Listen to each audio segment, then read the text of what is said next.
जो है कार्यक्रम प्रारंभ करते हैं। श्रील प्रभुपाद की जय। प्रेम रूप प्रभु शुरू करूं? हरि बोल, इंतजार में है प्रभु। हरे कृष्ण, हरे कृष्णा। जय राधा माधवा कुंज बिहारी, जय राधा माधवा कुंज बिहारी, जय गोपी जन वल्लभा गिरिवरधारी, जय गोपी जन वल्लभा गिरिवरधारी, यशोदानंदन ब्रज जनरंजन, यशोदानंदन ब्रज जनरंजन, यमुना तीरावनचारी, यमुना तीरावनचारी, जय राधा माधवा कुंज बिहारी, जय गोपी जन वल्लभा गिरिवरधारी, यशोदानंदन ब्रज जनरंजन, यशोदानंदन ब्रज जनरंजन, यमुना तीरावनचारी, यमुना तीरावनचारी,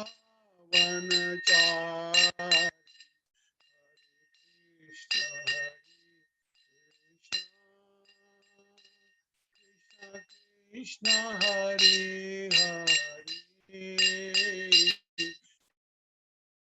हरे राम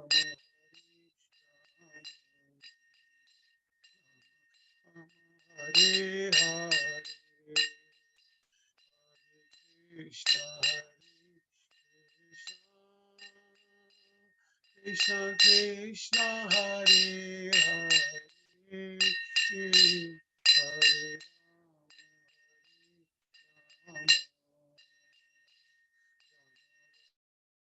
राम हरे हरे,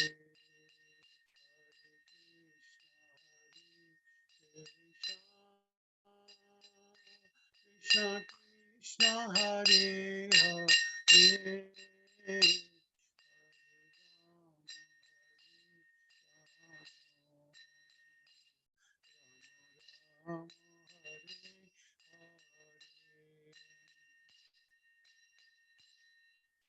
श्रील प्रभुपाद की जय। यहाँ उपस्थित सभी भक्तगणों की जय। श्रील प्रभुपाद की जय। तो आज हम जो है भगवत गीता तीसरे अध्याय का 23वां श्लोक पढ़ रहे हैं। हरे कृष्णा। मेरे पीछे बोलिए, ओम नमो भगवते वासुदेवाय, ओम नमो भगवते वासुदेवाय, ओम नमो भगवते वासुदेवाय, नारायणं नमस्कृत्यं नरं चैव नरोत्तमं देवीं सरस्वतीं व्यासं ततो जयमुदीरयेत्। नष्टप्रायेषु अभद्रेषु नित्यं भागवत सेवया भगवती उत्तमा श्लोके भक्तिर्भवति नैष्ठिकी। हरे कृष्णा कृष्ण कृष्ण हरे हरे, हरे राम राम राम हरे हरे, हरे कृष्णा। तो श्रीमद् भगवद गीता अध्याय 3, अध्याय का शीर्षक कर्मयोग, 23वां श्लोक। मेरे पीछे दोहराइएगा आप लोग अपनी अपनी जगह पर। यदि हि अहं वर्तेयं, यदि हि अहं न वर्तेयं, जातु कर्मण्यतीन्द्रिया मम मम वर्तम अनुवर्तन्ते मनुष्या पार्थ सर्वशः। यदि हि अहं न वर्तेयं, जातु कर्मणि अतन्द्रितः मम वर्तम अनुवर्तन्ते मनुष्या पार्थ सर्वशः। यदि हि अहं न वर्तेयं, जातु कर्मणि अतन्द्रितः वर्तम अनुवर्तन्ते मनुष्या पार्थ सर्वशः। भावार्थ श्रील प्रभुपाद की जय। क्योंकि यदि मैं नियत कर्मों को सावधानी पूर्वक न करूं, तो हे पार्थ, यह निश्चित है कि सारे मनुष्य मेरे पथ का ही अनुगमन करेंगे। तात्पर्य श्रील प्रभुपाद की जय। आध्यात्मिक जीवन की उन्नति के लिए एवं सामाजिक शांति में संतुलन बनाए रखने के लिए कुछ परंपरागत कुलाचार हैं जो प्रत्येक सभ्य व्यक्ति के लिए होते हैं।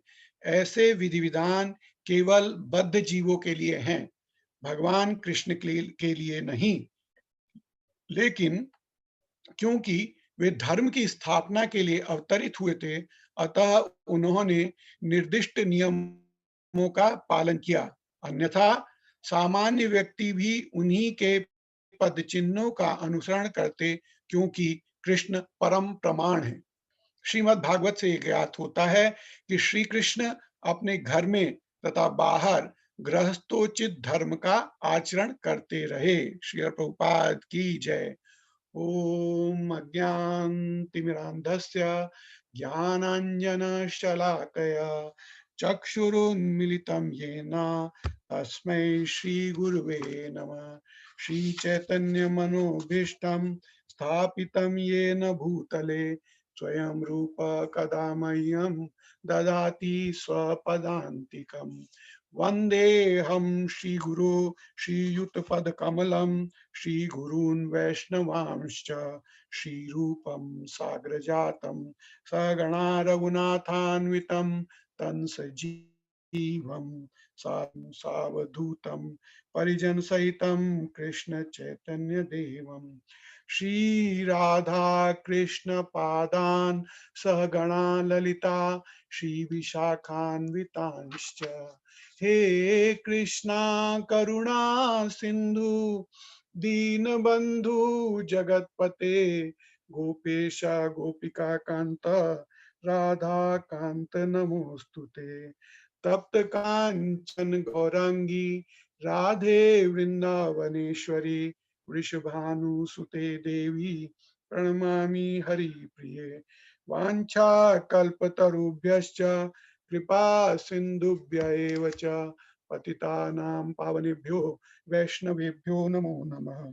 जय श्री कृष्ण चैतन्य प्रभु नित्यानंद श्री अद्वैत गदाधर श्रीवासादि गौर भक्तवृंद।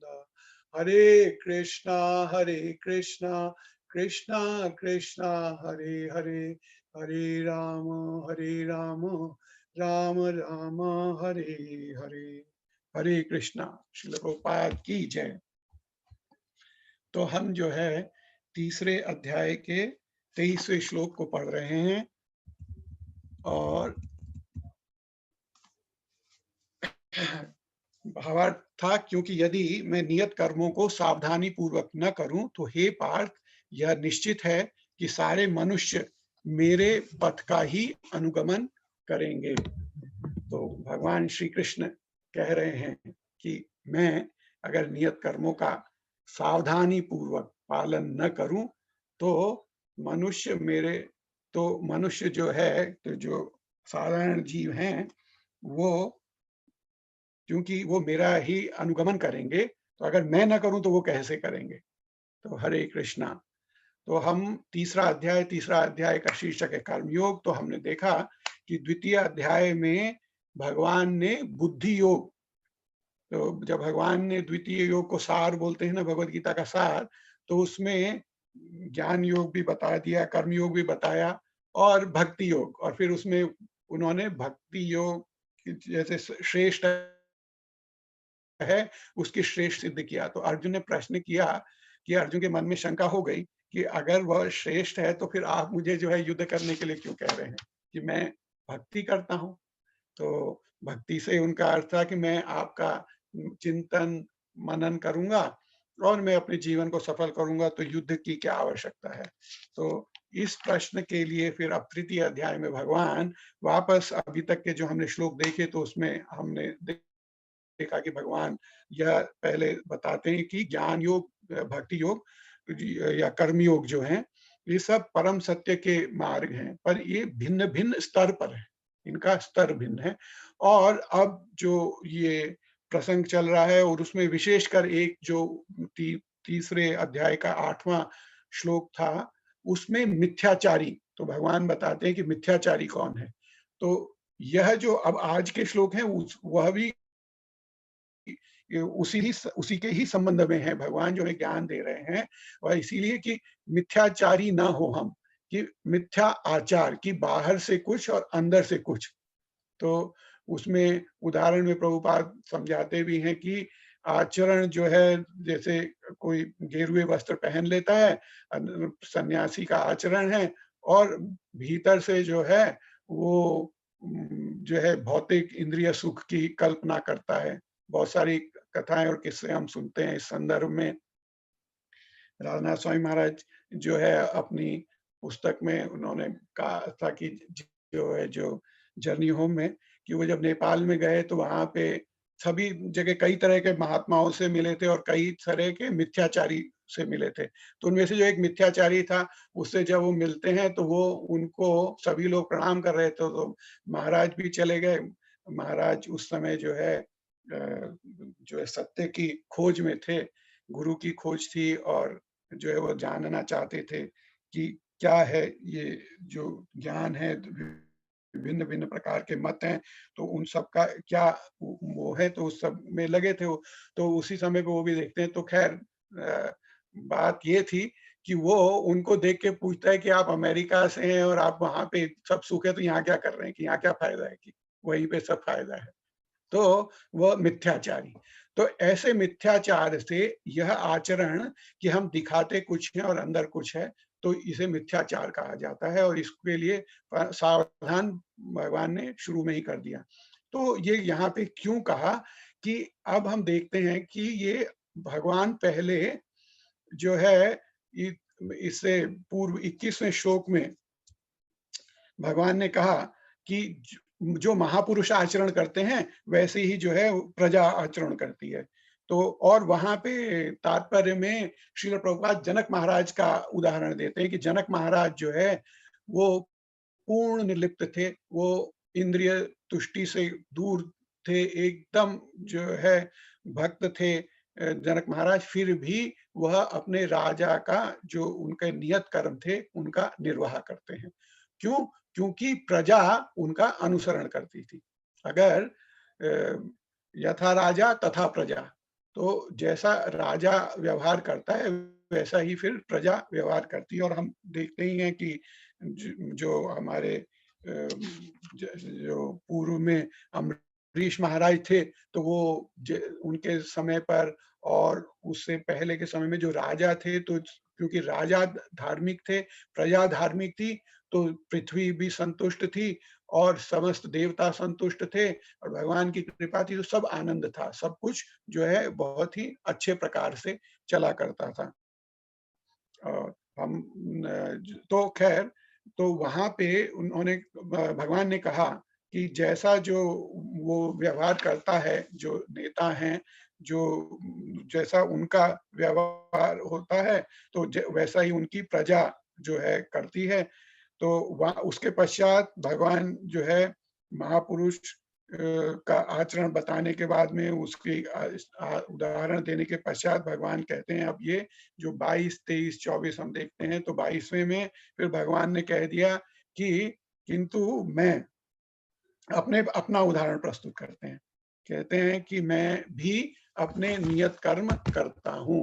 हम देखेंगे कि भगवान कहते हैं 22वां जो पिछली बार हुआ था उस श्लोक में कि हे पितापुत्र, तीनों लोकों में मेरे लिए भी कोई भी कर्म नियत नहीं है, न मुझे किसी वस्तु का अभाव है और न आवश्यकता ही है, तो भी मैं नियत कर्म करने में तत्पर हूँ। तो यह हम सबको ज्ञान ही है। पिछली बार प्रेम रूप प्रभु ने हमको समझाया था कि कैसे भगवान, उदाहरण के लिए भगवान श्री कृष्ण जो है हमें नियत कर्म करने का जो है उदाहरण प्रस्तुत करते हैं, जबकि वो तो स्वतंत्र हैं। उनको ये आ गया क्योंकि यहाँ पे हम जो है 3 गुणों के अंतर्गत कार्य करते हैं और उसी इसीलिए हमको बद्ध कहा जाता है। पर भगवान तो पूर्ण स्वतंत्र हैं, भगवान तो जो करते हैं वही धर्म होता है। तो भगवान जो है फिर भी भगवान कहते हैं कि मैं अपने जो मेरे लिए नियत कर्म है वो करता हूँ। और तब फिर प्रेम रूप प्रभु ने जो हमको फिर समझाया था कि इसीलिए कि हम सबको भी अपनी इस अवस्था में जो शुद्ध भक्त है वो इस सब से मुक्त रहता है, पर हमारी अवस्था में इसलिए हमें नियत कर्मों का पालन करना ही चाहिए। और वहाँ पे विशेष जो संदर्भ आया था वो था कि पितरों के लिए जो हम कार्य करते हैं तो वह सब भी करने चाहिए। और आज जो है आज भी प्रभुपाद ने अपने इस तात्पर्य में उस बात को कहा जो पिछली बार विचार हुआ था कि प्रत्येक सभी ऐसे विधि विधान केवल बद्ध जीवों के लिए, भगवान कृष्ण के लिए नहीं, लेकिन क्योंकि वो धर्म की स्थापना के लिए अवतरित हुए थे अतः उन्होंने निर्दिष्ट नियमों का पालन किया। अन्यथा नहीं, ऊपर क्या है, आध्यात्मिक जीवन की उन्नति के लिए एक सामाजिक शांति में संतुलन बनाए रखने के लिए कुछ परंपरागत कुलाचार हैं। तो वह तो खैर है, पर उसके अलावा भी सामाजिक शांति बनाए रखने के लिए तो यह भी हमारे लिए एक बहुत महत्वपूर्ण निर्देश है। जो चर्चा पिछली बार हुई थी कि जो परंपरागत कुल का आचरण है उसको भी हमको आचरण करना चाहिए।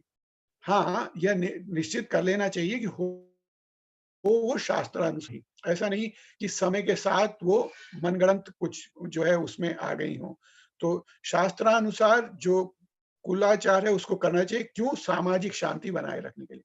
और फिर इससे अगले अब आगे के श्लोक आगे फिर इसमें कहते हैं कि क्योंकि मैं अगर मैं इन नियमों का पालन नहीं करूँगा तो फिर सभी मनुष्य जो मेरा अनुगमन करते हैं तो वह सब भी जो है कन्फ्यूज हो जाएंगे और वह उससे शांति खत्म हो जाएगी और आध्यात्मिक जीवन की उन्नति भी नहीं होगी। कि आध्यात्मिक जीवन की उन्नति के लिए हर एक को ऐसा करना चाहिए।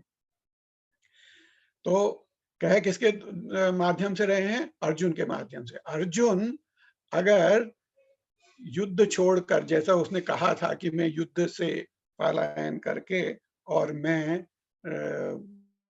जो है जंगल में चला जाता हूँ या भिक्षा मांग लूंगा, अगर अर्जुन जाता तो दिक्कत नहीं थी, क्योंकि अर्जुन तो भक्त था हृदय से, वो पूर्णतः भगवान पर आश्रित था और भगवान का ही मनन चिंतन करता था, उनके ही कथनानुसार सब कार्य करता था और इसीलिए उनसे प्रश्न करता है, भगवान से ही प्रश्न करता है अपनी शंका के निवारण के लिए।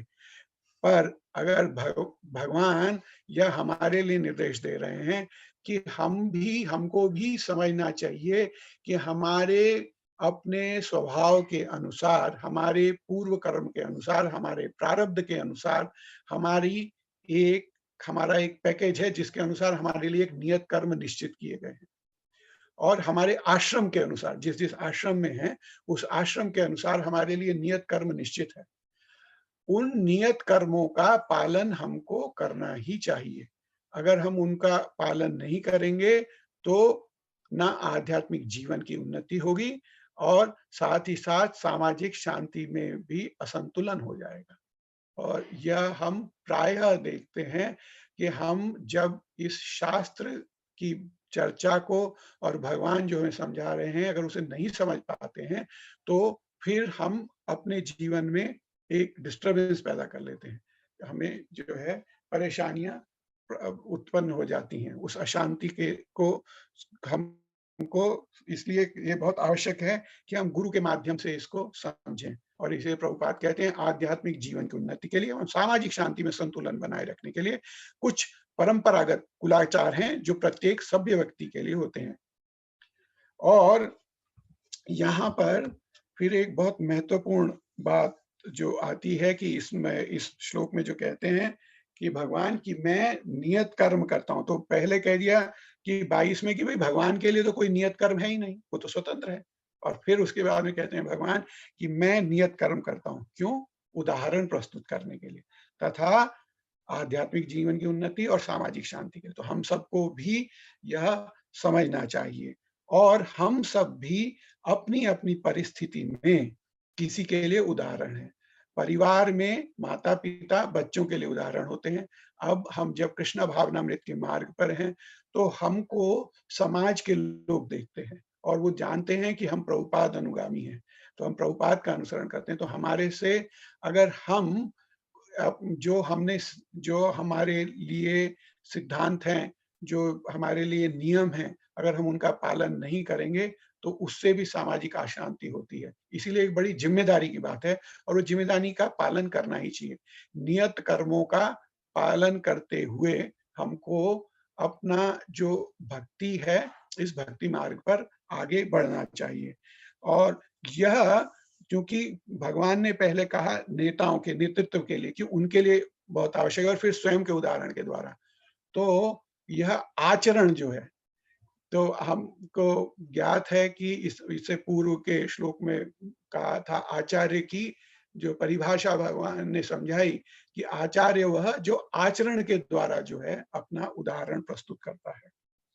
तो भगवान को तो हम समझ ही भगवान के तो उदाहरण समझने कठिन है और खासकर भगवान कृष्ण लीला में जो उनकी लीलाएं हैं, तो उनका हम अनुसरण नहीं कर सकते हैं। उस उदाहरण को अगर हम जीवन में अपनाएं तो हम कर भी नहीं सकते हैं, क्योंकि वहाँ तो भगवान ने अपनी जो उनकी शक्तियाँ थी और जो उनकी विभूतियाँ हैं, उन सब का वो किया। तो उनसे उनका अगर हम उदाहरण लें तो पहले तो हमारी बुद्धि नहीं है और हम वो अर्थ का अनर्थ कर देंगे। तो हमको भगवान और इसीलिए नेताओं तो हमारे लिए नेतृत्व कौन? तो हमारे लिए जैसे श्रील प्रभुपाद, वर्तमान गुरुवृंद, उनका जो नेतृत्व है, उनका जो आचरण है और वो आचार्य क्यों हैं? क्योंकि वह आचरण के द्वारा हमको शिक्षा देते हैं। मैं एक पुस्तक है जो गुरुदास प्रभु हैं, श्रील प्रभुपाद के शिष्य, तो उन्होंने उनकी जो जीवनी है, उसका शीर्षक ही है बाय हिज एग्जाम्पल, हैं?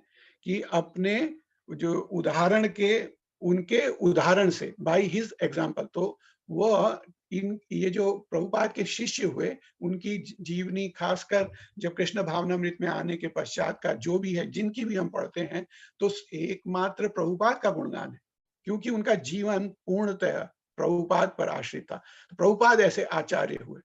हमको तो और हम देखते हैं कि उन्होंने उनका जो पुस्तक है वो बाय हिज एग्जाम्पल उसका जो आमुख था उसमें श्याम सुंदर प्रभु लिखते हैं। श्याम सुंदर प्रभु, गुरुदास प्रभु यह सब वह भक्त थे जिनको प्रभुपाद ने यूएस से और लंदन भेज दिया था कि जाइए और वहाँ पर जो है मंदिर की स्थापना कीजिए। तो 5 भक्त वहाँ से आए थे और उन्होंने बड़े-बड़े कार्य किए।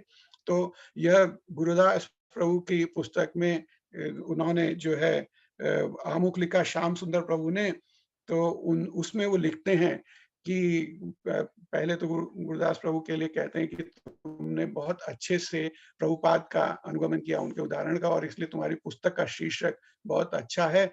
और फिर वो कहते हैं कि मुझसे कई बार प्रश्न करते हैं जो आज की वर्तमान जो भक्त संघ है, तो प्रश्न करते हैं कि आप सब लोगों ने ऐसा कैसे कर दिया? और वाक़ई में बड़े-बड़े कार्य हुए कि एक देश से आप पूर्णतः नए देश में आ जाते हैं, जहाँ पे आप किसी को नहीं जानते और आप जो है वहाँ आकर मंदिर की स्थापना कर देते हैं। और ऐसे कई उदाहरण थे। गुरुदास प्रभु का जो जीवनी है उसमें हम पढ़ते हैं कि गुरुदास प्रभु जो है बहुत से उदाहरण थे और उसमें से एक मुझे याद आता है कि गुरुदास प्रभु जो हैं वो शिला प्रभुपाद के साथ अमृतसर से बॉम्बे आ रहे थे और रास्ते में दिल्ली आता है तो स्टेशन पे जैसे भक्तों को पता रहता था तो किसी को पता था कि प्रभुपाद यहाँ से गुजर रहे हैं तो जब दिल्ली स्टेशन पे गाड़ी रुकी थी तो एक भक्त आए डीडी गुप्ता और वो आके प्रभुपाद से मिलते हैं उन्होंने कहते हैं कि हाँ यहाँ भी मंदिर की स्थापना होनी चाहिए जो भी हो सके मैं मदद करूंगा और प्रभुपाद ने जो है वहाँ भक्त उनके साथ थे ये गुरुदास प्रभु तो उनको कहा कि अच्छा तुम अब यहीं उतर जाओ और यहाँ मंदिर की स्थापना के लिए कार्य करो। तो और बस प्रभुपाद ने कहा और वो उतर गए। तो ऐसे ये भक्त थे और ऐसे उनके आचार्य थे और उस इसीलिए जो है इधर जो मैं आमुख की बात कर रहा था तो श्याम सुंदर प्रभु अपने आमुख में कहते हैं कि हमने एकमात्र उनके द्वारा जो प्रस्तुत उदाहरण थे, उसका अनुसरण किया और साथ ही साथ वो अपने भाग्य के कहते हैं कि हम सब भाग्यशाली थे कि हमने उन्हें देखा, उनका स्पर्श किया, उनके जो निर्देश थे उन्हें प्राप्त किया और उनके उदाहरण हमारे सामने थे इसलिए हम उनका उदाहरण का अनुसरण कर सके इस सिर्फ एकमात्र इसीलिए हम ये सब बड़े-बड़े कार्य कर सके और उन्होंने कहा यही हमारा रहस्य था और यह रहस्य आगे भी भक्तों के लिए यही फॉर्मूला है कि अगर हम आचार्यों का अनुगमन करेंगे तो निश्चित तौर पर हमारी आध्यात्मिक उन्नति होगी। वो आगे फिर उसमें कहते हैं कि उन्होंने अपने कार्य से हमें जीवन में सुख की पराकाष्ठा सुख की हम सब सुख की खोज में उन्होंने कहा कि उन्होंने अपने जीवन के उदाहरण से हमें सुख के जो उच्चतम जो कोटि है उसका अनुभव कराया और हमने देखा कि कैसे श्रीला प्रभुपाद हमेशा अत्यंत प्रसन्न रहते थे कि कोई किसी प्रकार की चिंता नहीं थी और भगवान के कार्य के लिए कोई भी किसी भी तरह का रिस्क लेने को तैयार रहते थे और किसी भी परिस्थिति में 1 मिनट के अंदर वो अपने को एकदम शांत कर लेते थे और एकदम आनंद में हो जाते थे। उनको 1 सेकंड लगता था जो है भगवान से जुड़ने के लिए, कीर्तन करने के लिए और सतत जो है आनंद में रहा करते थे। तो उन्होंने कहा उस उदाहरण से हमको भी जो है शक्ति मिली और अंग्रेजी में कहते हैं कि तो उसका जो उन्होंने कि अपने एग्जाम्पल से क्या दिखाया कि showed by his actions life's highest form of happiness serving Krishna at the age. तो ये अंग्रेजी का वो है कि भगवान की जो सेवा serving Krishna at the age age का वैसे अर्थ है कि किनारे पर कोने पर। तो उदाहरण ऐसा हुआ कि जैसे आप जो है नदी के किनारे पे हैं तो अब बस गिरने ही वाले हैं। आप पहाड़ पे हैं, पर्वत की श्रृंखला एकदम ऊंची पर्वत की चोटी पर हैं और खाई है। अब आप एक कदम अगर आगे लेंगे तो आप गिर जाएंगे। पर भगवान के लिए, भगवान के कार्य के लिए, भगवान के आनंद के लिए आप जब ऐसा करते हैं तो आपको सक्सेस मिलती ही मिलती है। तो उन्होंने देखा कि प्रभुपाद के जीवन में कि प्रभुपाद ने भगवान के लिए यहाँ से इस अवस्था में जिस अवस्था में वो प्रभुपाद गए 70 वर्ष की जो उनकी अवस्था है उसमें जाके वो प्रचार प्रसार करते हैं और संसार के कितने अत्यंत जो जहाँ पे अत्यंत शीत है, बर्फ है, उसमें भी हैं और जो अत्यंत गर्म प्रदेश हैं, वहाँ पे भी वो थे और कितनी जगह पे जाके उन्होंने जो है अलग-अलग उससे अपने आचरण से इनको समझाया। इसीलिए ये भक्त जो है उसे कहते हैं और उन्होंने कहा कि हमें प्रभुपाद ने कहा वो बाद में फिर गुरुदास प्रभु अपनी पुस्तक में कहते हैं कि हमें श्रील प्रभुपाद ने कि बहुत सुंदर उसका करते कहते हैं कि हम लोगों को क्योंकि उनकी जो पृष्ठभूमि थी, उनको तो कोई किसी तरह का ज्ञान ही नहीं था ऐसी वैदिक जो जीवन का। तो वो कहते हैं कि उन्होंने हमको उँगली पकड़ के चलना सिखाया। हम तो कि जैसे बच्चा घुटने के बल चलता है, फिर धीरे-धीरे उँगली पकड़ के हमें चलाया और प्रभुपाद तो जो है हमेशा आगे निकल जाते थे क्योंकि वो अपनी धुन में रहते थे और भगवान के चिंतन में रहते थे और हम लोगों को तो कि उस समय कुछ भी समझ में नहीं आता था। तो हर चीज़ दीक्षा क्या होती है, और जो है दीक्षा देने से पहले उन्हें कहा कि भाई आप लोग साथ रह रहे हैं, और कहते हैं कि हमको प्रभुपाद ने कभी भी कुछ मांगा नहीं, कभी नहीं कहा कि तुम्हें ऐसा करना है। सिर्फ वो अपनी क्लास में हमको बताते थे कि स्त्री पुरुष का बिना विवाह के संग रहना यह जो है शास्त्र के अनुसार नहीं है, और ऐसा नहीं होना चाहिए। तो कि फिर हम आके उनसे कहते थे, प्रभुपाद हम हमारे को विवाह करना है। फिर वो कहते थे कि भक्त को दीक्षित होना चाहिए गुरु से। तो हमने कहा ये दीक्षा क्या होती है? फिर हमने प्रश्न किया तो प्रभुपाद ने कहा कि आ जाओ कल दीक्षा होगी। फिर उन्होंने पूछा विवाह कब होगा? कि कल दीक्षा होगी और परसों विवाह होगा। और फिर जब प्रभुपाद ने अपना जब व्यास पूजा का वो कहते हैं कि जब पहली बार व्यास पूजा हुई, तो प्रभुपाद ने उससे पहले उन्हें जो है सबको लिख के गायत्री मंत्र दिए, गायत्री दीक्षा दी, और फिर व्यास पूजा में उनको बताया कि जो है गुरु का गुणगान करो। अपने आप प्रभुपाद बैठे, तो उन्होंने कहा कि प्रभुपाद ने हमको अचानक से कहा कि अब जो है अपने गुरु का गुणगान करो। तो उन्होंने कहा कि आई स्टार्टेड ग्लोरीफाइंग शिला प्रभुपाद, और कहते हैं कि उसके बाद से आज तक मेरा मुंह प्रभुपाद के गुणगान से रुक नहीं सका। तो इस ऐसे ये आचार्य का कि उस आचार्य ने हमको उंगली पकड़ के चलना सिखाया, और जब वो आगे निकल जाते तो पीछे मुड़ के देखते थे कि हम कहाँ हैं, और फिर हमारे लिए पीछे आते थे। तो हमको भक्ति रसामृत सिंधु में ये जो उसके तात्पर्य में कई प्रभुपाद बताते भी हैं कि गुरु, या उपदेशामृत में, कि गुरु जो है एक्चुअली गुरु हम लोगों के लिए, वो तो हमेशा जो है दिव्य गुण में रहते हैं, पर प्रचार प्रसार के लिए हमारे को तमोगुण से उठाकर लाने के लिए गुरु जो है नीचे इस संसार, मतलब जो है अपने नीचे की अवस्था में आता है, सिर्फ हम लोगों को खींचने के लिए। नहीं, जो उत्तम भक्त है, हाँ, वो उसमें आता है कि जो उत्तम भक्त है वो मध्य की वो लेता है, नहीं तो हमें कैसे वो उबारेंगे। तो ऐसे ही जो शिला प्रभुपाद का वो उदाहरण देते हैं कि प्रभुपाद हमें बार-बार सहारा देते थे, हम लोगों को उठाते थे, और फिर एक दिन जैसे कि हमने बस चलना सीखा ही सीखा था, और प्रभुपाद ने कहा कि अब जाओ और उड़ो। तो उन्होंने कहा कि उड़ो मतलब अब जाओ कि जैसे इनको लंदन भेजा, किसी को कहीं भेजा प्रचार प्रसार के लिए, तो उन्होंने कहा कि प्रभुपाद हमें तो अभी कुछ पता ही नहीं, हम कैसे करेंगे? उन्होंने कहा कि बस वही करो जो मैं करता था। जो मैंने किया वही करो, उसका ही अनुसरण करो। और कहा डरो मत, बस वैसा करो जैसा मैं करता हूँ, कृष्ण के लिए नाचो, और हर जोखिम में इस तरह तुम साक्षात कृष्ण के दर्शन करोगे। उन्हें स्वयं आना ही होगा तुम्हारी मदद के लिए, जब वे देखेंगे कि भक्त उनके लिए कितना कष्ट व जोखिम उठा रहे हैं। और फिर वो कहते हैं कि हमने यह अनुभव किया कि भगवान जो हैं, कि हमने भगवान का अनुभव किया। उन्होंने कहा कि जब-जब हमारे जीवन में बहुत ही ऐसी परिस्थितियाँ आई, जो तो उस समय पे हमने भगवान का अनुभव किया, पर हमने यह अनुभव किया कि प्रभुपाद की शक्ति के कारण, क्योंकि हमारे प्रभुपाद के वाक्य थे, तो हम तो सिर्फ हम तो सिर्फ भगवान प्रभुपाद के आनंद के लिए, क्योंकि प्रभुपाद को आनंद होता था, तो हम तो प्रभुपाद के आनंद के लिए कार्य करते थे और प्रभुपाद का अनुसरण करते थे। तो ऐसी परिस्थिति में जब-जब हम लगता था कि अब ये नहीं हो पा रहा है और हम फेल हो जाएँगे, पर चूँकि प्रभुपाद ने हमें सिखाया था कि प्रयास करते रहो, तो हमने पूरे जीवन में इतने आश्चर्य देखे हैं। तो कहते हैं कि उसी वही आश्चर्य जो थे, वह हम देखते थे कि ये भगवान कृष्ण की कृपा है, और हमें तब-तब कृष्ण का अनुभव होता था।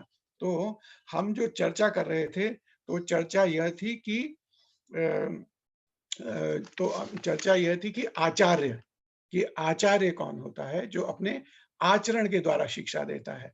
तो भगवान तो कहते ही हैं कि मेरा आचरण पर आचार्य का आचरण, और हम देखते हैं कि वर्तमान गुरु वृंद जो है, हमारा ये अवभाग्य है कि हम उनके उनका जीवन हम देख सकते हैं, उनके कैसे क्रियाकलाप हैं, कि हम उनके जीवन से हमको अपनी भक्ति के लिए जो है हमारा मार्ग प्रशस्त हो सकता है, कि उनका अपने गुरु के प्रति जो वो उन्होंने जो उनके अपने गुरु के प्रति उनकी जो भावना है और जिस तरह से वो अपने गुरु के आनंद के लिए कार्य करते हैं, तो हमें भी सिर्फ वैसे ही कि जैसा गुरु हमको समझाते हैं और हम भी उसका अनुसरण करें।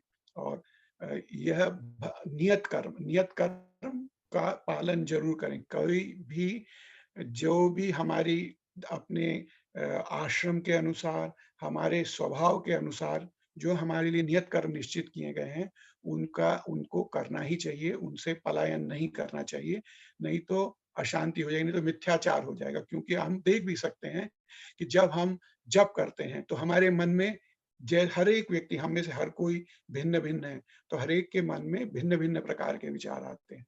तो वह विचार क्योंकि हमारी जैसी मनोवृत्ति है, उसके अनुसार वो विचार आते हैं। बहुत तरह के खराब मैं जानता हूँ कि मेरे मन में बहुत तरह के खराब विचार आते हैं। परंतु हम अगर गुरु और भगवान की कृपा पर निर्भर होकर अपने नियत कर्म करते हुए और अपनी जो हमारे आध्यात्मिक कर्तव्य हैं, उनका पालन करते हुए साधना के मार्ग पे रहेंगे, तो यह साधना बहुत आवश्यक है। इस जीवन में तप बहुत आवश्यक है और दृढ़ता बहुत आवश्यक है। तो हम अगर उसका अनुसरण करते रहेंगे तो हम लोग बहुत भाग्यशाली हैं कि हमारे सामने प्रभुपाद और वर्तमान गुरुवृंद के उदाहरण हैं। हमारे सामने ऐसे आचार्य हैं, हमें उनका पालन करना है और उसी से हम अपना जीवन सिद्ध कर सकते हैं।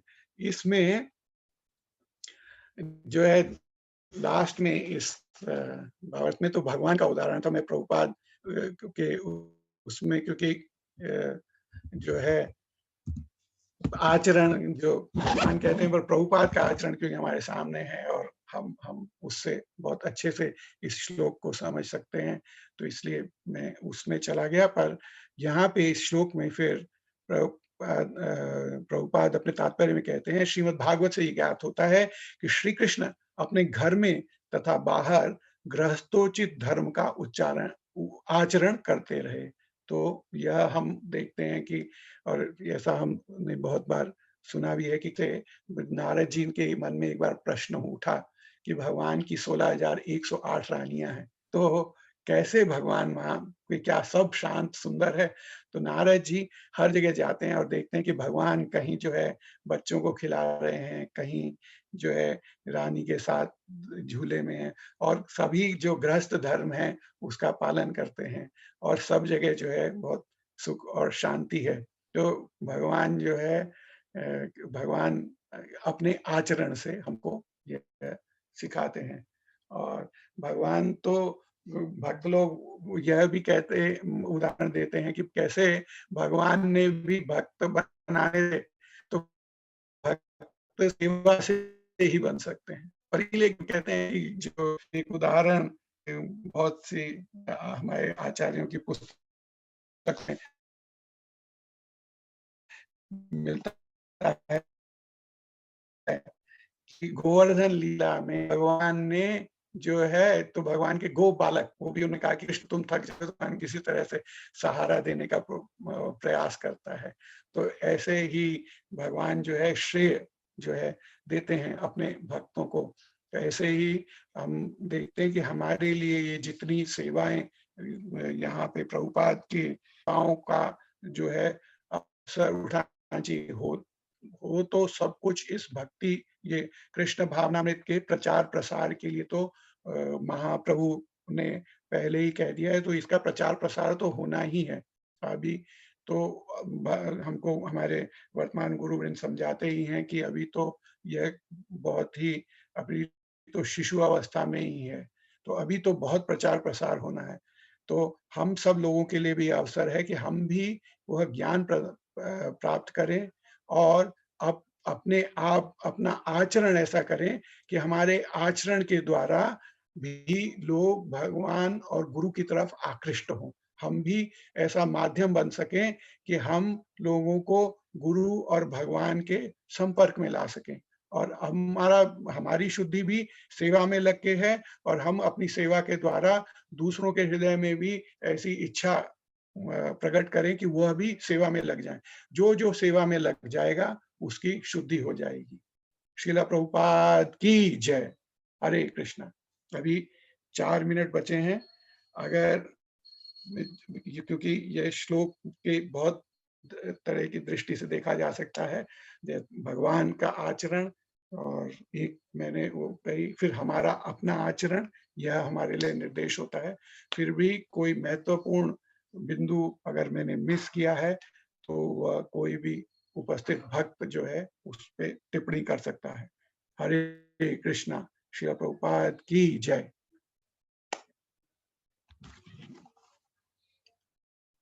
इसको हरे कृष्णा किसी भक्त को तो बोलना पड़ेगा। प्रेम रूप प्रभु आप ही बोलिए, पहले मैं देखूं यहाँ है कौन। हरे कृष्णा। दीनानाथ प्रभु हरे कृष्णा। पिछली बार पिछली बार दीनानाथ प्रभु ने उसमें आचरण पे उदाहरण दिया था कि हरे कृष्णा, वो कि कैसे उस आचार्य ने जो है बच्चे को निर्देश एक ही बार में नहीं दिया कि मीठा मत खाओ, गुड़ मत खाओ, पहले अपने आप छोड़ा और फिर किया। तो ऐसी कुछ थोड़ा सा प्रयास ऐसा हम सबको भी करना चाहिए कि हमारा आचरण हम शुद्ध करें, तो उसके द्वारा जो है हम भी किसी को जो है भगवान और गुरु के प्रति जो आकृष्ट कर सके। हरे कृष्णा। श्री प्रभुपाद की जय। दीनानाथ प्रभु हरे कृष्णा। दंडवत प्रणाम प्रभु। हरे कृष्णा। आज के श्लोक के लिए कुछ बोलिए प्रभु। मैं तो देर से जुड़ा, ऑफिस से आने में देर हो गई। हरे कृष्णा। आरती के बाद नो प्रॉब्लम, आपने बहुत अच्छी तरह समझाया, मैं सुना लास्ट में। हरे कृष्णा। हरे कृष्णा प्रभु। आगे का प्रोग्राम अब शुरू करेंगे। अंकुर आज के हैं। अभी 2 मिनट थे तो मैंने कहा थोड़ा सा चर्चा करें, कोई और भक्त भी अगर कुछ कहना चाहता है। हाँ, किन्हीं का कोई प्रश्न है तो हम लोग उत्तर दे सकते। किन्हीं का कोई प्रश्न है भक्त का आज से रिलेटेड श्लोक में, तो वो भी पूछ सकते हैं।